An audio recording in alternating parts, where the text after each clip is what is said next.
멈출 수가 없네. 놀라우신 주의 은혜 소리치며 노래하네. 주를 향한 네 마음 전심으로 외치리. 철로역정 시리즈 12번째 시간입니다. 오늘은 아름다운 집 교회에 대해서 함께 묵상해보는 시간을 갖도록 하겠습니다. 기독교 작가 중에 필립 안시라는 분이 계시는데요. 그분이 쓴 책 중에 교회 나의 고민 나의 사랑이라는 책이 있습니다. 거기 보면 Church Why Bother? 교회 어쩌면 좋을까? 라는 책 서문에서 교회의 해이에 빠진 분들, 굳이 교회라는 조직에 소속될 필요가 있을까? 종교 없이도 영적인 삶을 살 수 있는 것 아닌가?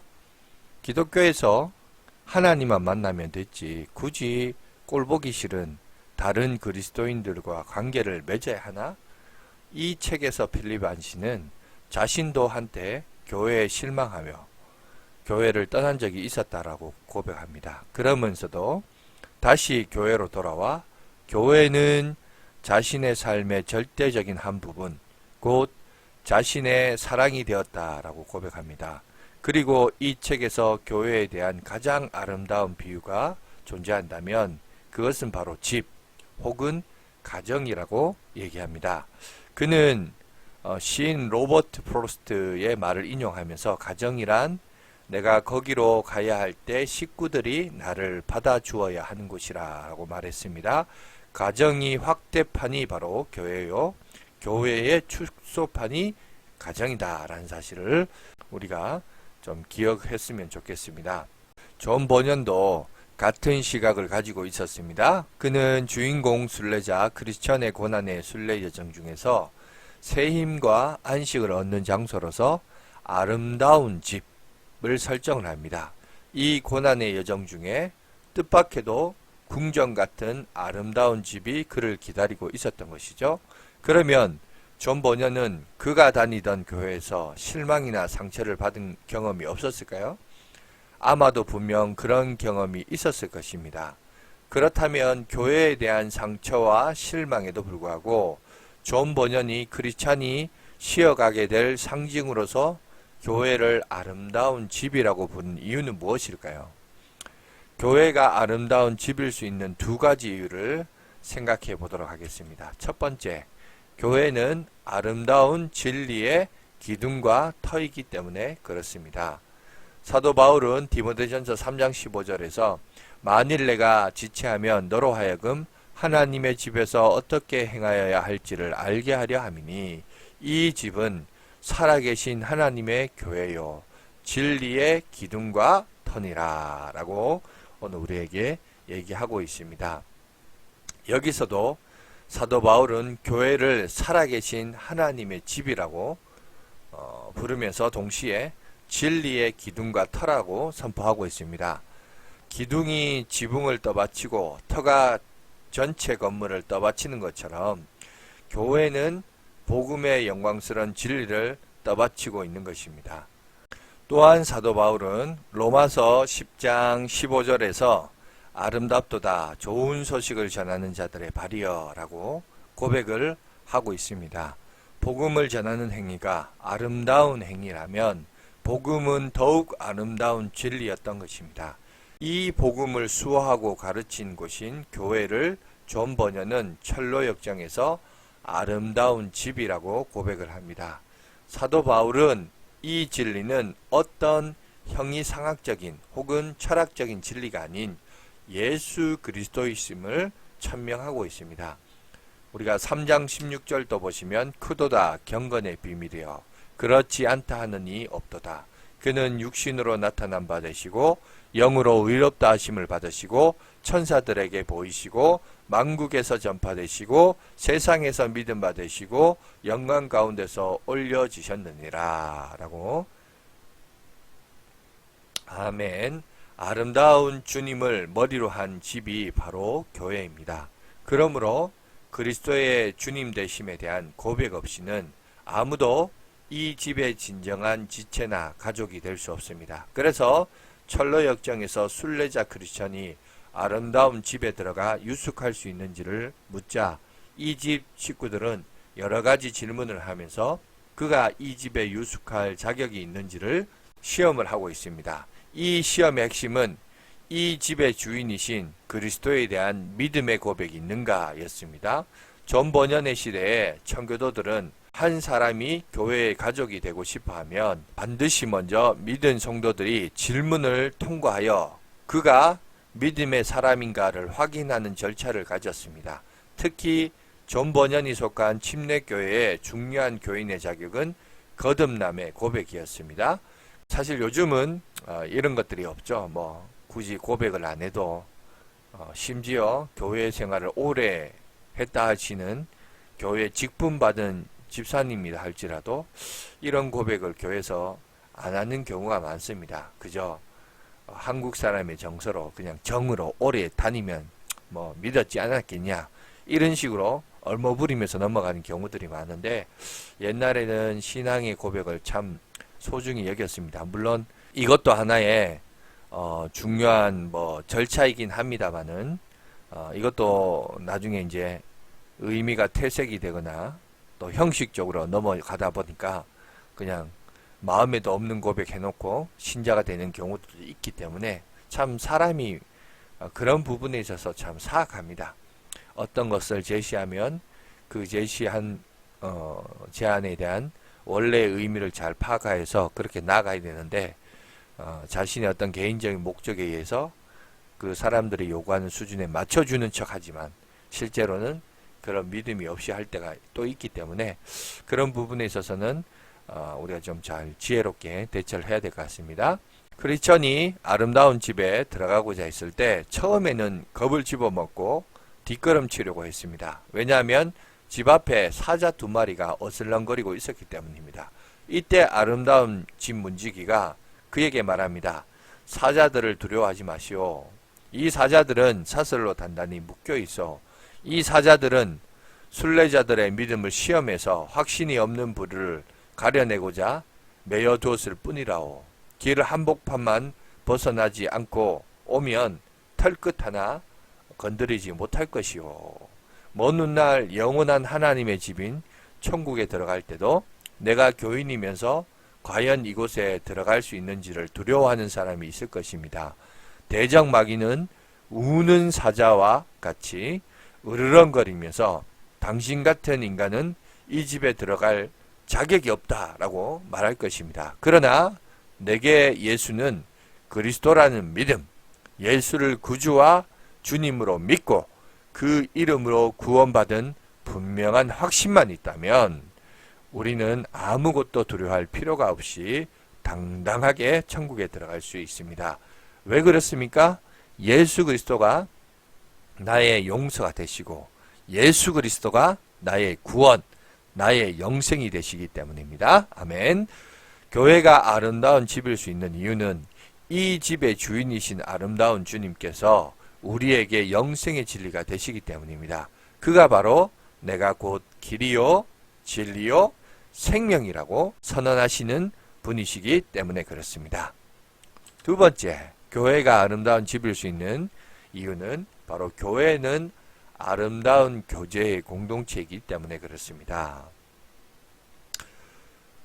천료역정을 보시면 아름다운 집에서 순례자 크리스천이 만나게 될 사람들의 이름을 신중, 분별, 경건, 자비 또는 자선이라고 말합니다.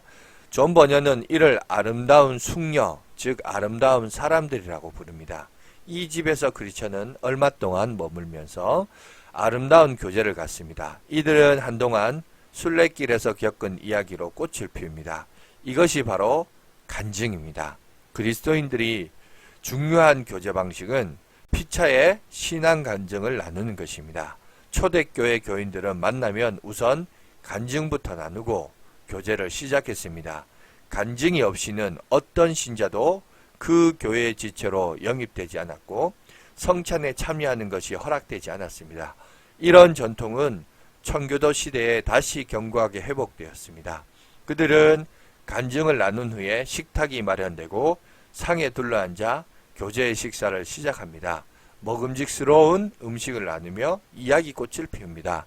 이런 공동체의 교제는 성경에서 언제나 아름다운 예찬이 되고 있습니다.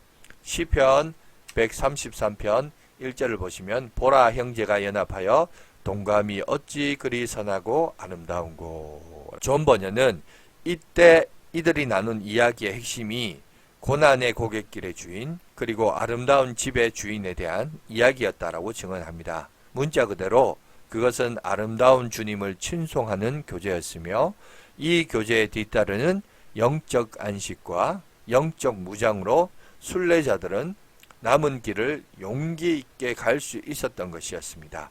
이것이 바로 교회인 것이죠. 그런데 누군가는 이런 반문을 할 것입니다. 교회가 실제로 이런 아름다운 교제만 있는 것은 아니지 않는가. 내게 격려가 아닌 상처와 낙심을 안겨다 준 교회 내의 인간관계들을 바로 생각나기 때문에 그렇습니다. 그럼에도 불구하고 그리스도의 교회는 정말 아름다운 집이 됩니다. 그 이유에 대해서 저는 필립 안시의 책 교회 나의 고민과 나의 사랑에서 찾고자 합니다. 이 책에서 필립 안시는 우리에게 명절날 식탁에 둘러앉은 가족의 교제 장면을 연상해 보라 라고 합니다. 식탁에 둘러앉은 사람들 중에는 똑똑한 사람도 있고 우둔한 사람도 있고 실패한 사람도 있고 건강한 사람도 있는가 하면 장애를 겪고 있는 사람도 있습니다. 그 중에는 내 마음을 아프게 하고 힘들게 한 사람도 있지만 그들은 여전히 내 가족이 아니냐고 묻습니다.